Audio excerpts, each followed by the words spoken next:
Tripp's proposal for the November meeting. Do you know right offhand how much money he's wanting to do, whatever he's going to do? 17.5. 17 something in the proposal, less than the other two. But like I said, we've heard from the other two, and I don't know how many of you had a chance yet to review his proposal, but Tripp is very familiar with this area. Where he worked here. Greenville. He did the zip code survey most recently. Isn't that Sissy? Well, I can tell you how I feel about it, but I don't hand it the way everybody else. Although, I think that's too much money right now. It's going to be the way it is. We spend it on something like that. What I would think is this, that we've got 3 solid proposals and professionals. 2 of them had the opportunity to come and talk. One of them, his schedule hasn't allowed him to come yet. Now, if we're satisfied, we know enough about this Tripp Muldrow presentation and his work to go ahead and consider favorably for him, then we wouldn't necessarily need to go any further. However, if there was still enough uncertainty, probably I would suggest that it would be courteous if we could hold it open to arrange time for him to get up here and meet us in person. No charge. There's no charge. No charge. I'm favorable enough with him where I feel comfortable going forward with just what I know from what I've worked with him, but I've been around him some. Whoa, I'm not sure I would go along with that from the ethical standpoint.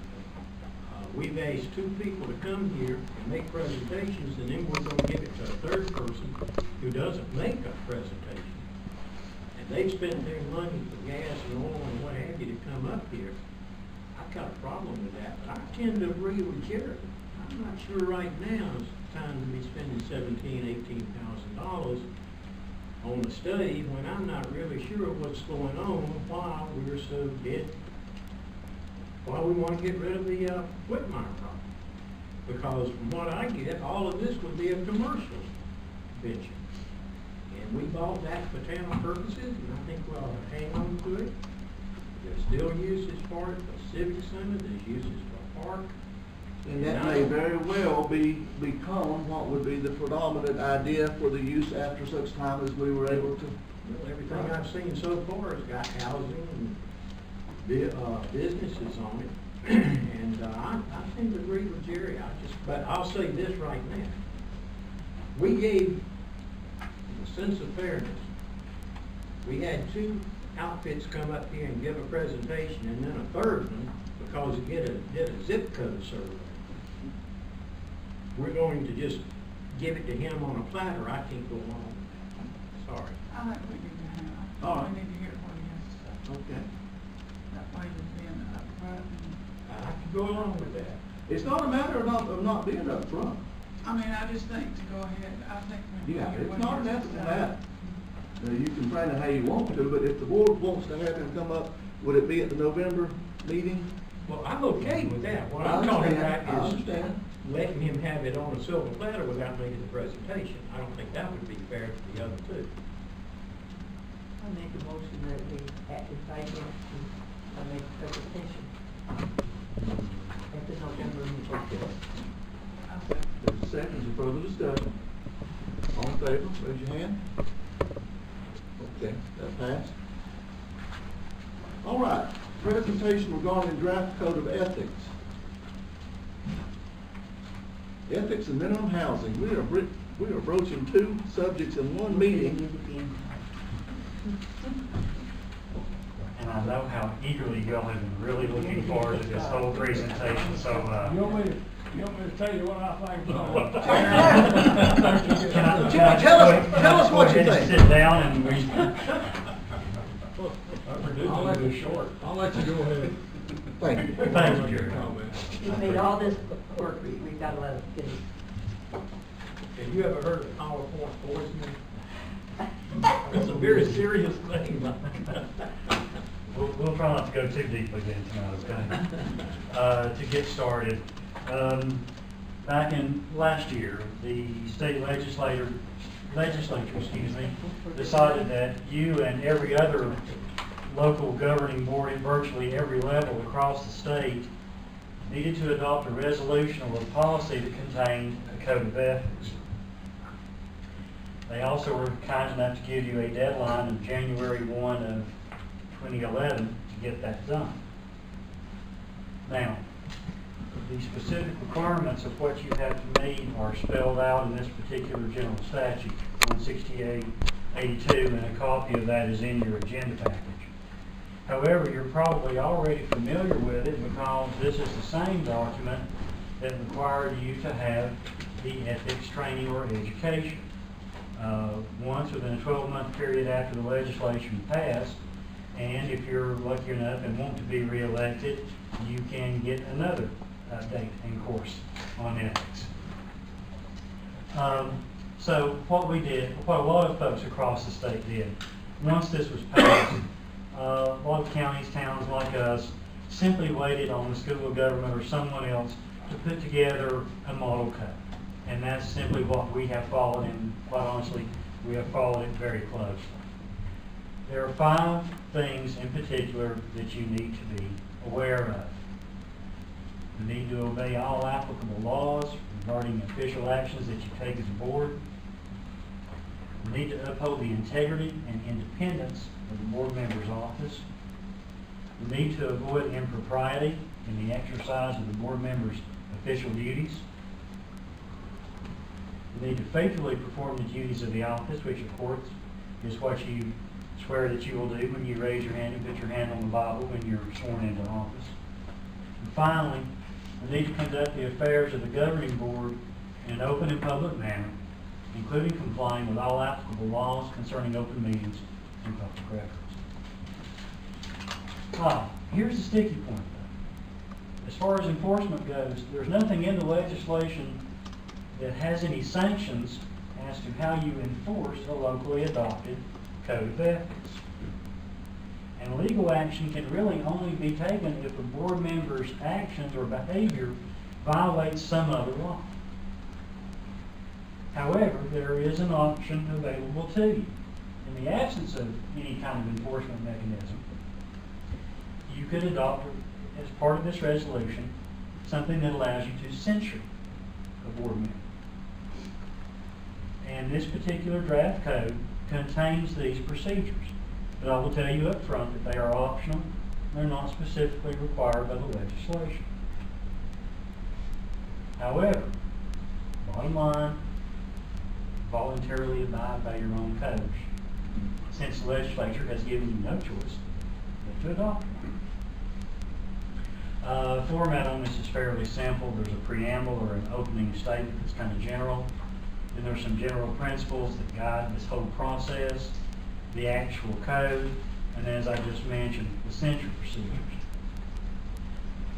In going through Mr. Bell's book, he noted there's a lot of discussion about how involved folks get in this.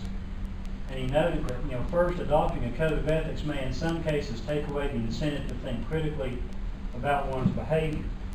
And what he was getting at was folks who get a little bit too much into the letter of the law and kind of forget about the spirit of the law. And the example that he gave was of a police officer who, when he was confronted with the fact that he had not told the truth about something, fell back on the fact that in his mind, or in his case, the department's code of ethics did not specifically prohibit him from lying. That was his defense. Secondly, the code is only useful if those whom it affects are committed to what it says. I think any policy the board passes, obviously, if you believe in it, you're committed to it, you're going to follow it. I think that kind of goes without saying. Third, a code that attempts to deal with every sort of situation that a public official may confront will be so long and detailed that many public officials will be unable to understand or follow it. So they've tried to keep this simple. And the example he gave here is that the state laws that are directly related to how state officials are governed when it comes to ethics and lobbying are so complex that no one really understands them and sometimes gets real tangled up in them and has a hard time following. Finally, The reason this is before you this evening is to try to give you some time. If you want to look it over, think about it, talk about it, work on it, tweak it, there's some time to get that done. Obviously, you have the option of going ahead and doing something this evening, but you also have time later in the month, or certainly in November or December, to put the final stamp of approval on something, and have it in place by New Year's Day next year.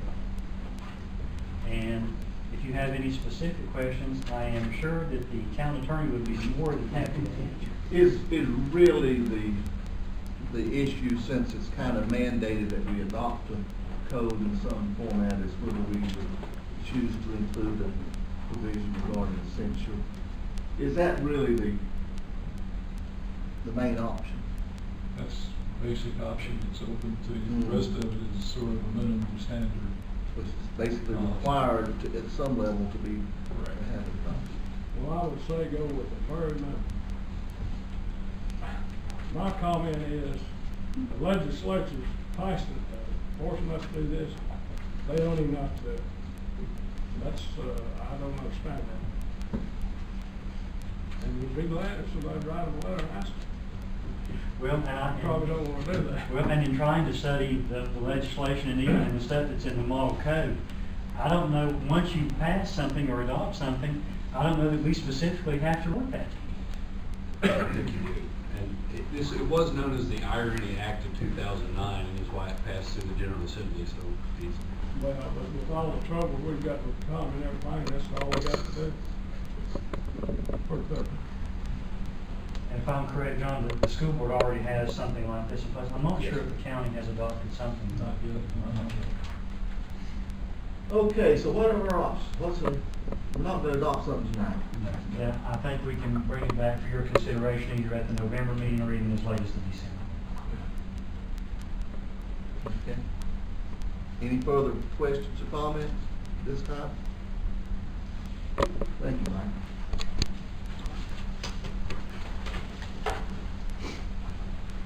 Designation of voting delegate and alternate for the 2010 League of Municipalities Annual Business Meeting.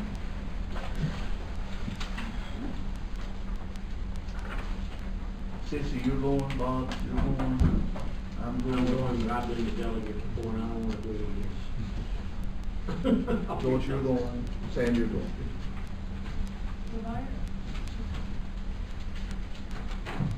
Whatever the group said. It only takes about 6 hours. Mike, get out of trouble down there. Well, you didn't have to sit in and hear that guy who dominated it for hour after hour. I will tell you, on Tuesday at noon, I have to be in the wind to make a 4 o'clock engagement at home. If there's anything that happen after noon on Tuesday, don't put me down for having a good office. But not right, it's just, we come back on Tuesday, but not. I'll be glad to be it, and we have to have an alternate as well, so whenever I do put it in the wind and have to get that used. Yeah, George, you need to get your feet wet. Congratulations. Elizabeth, you might have doing this. I would be, if it would be your desire, Mr. Mayor. I didn't say so, I'm not saying it would be, but Cece said it would. I'll remember that too. Excuse me. Okay, is there a motion that I be the delegate and George be the alternate? Yes. So moved. Don't get sick. All in favor, raise your hand. Okay. Now,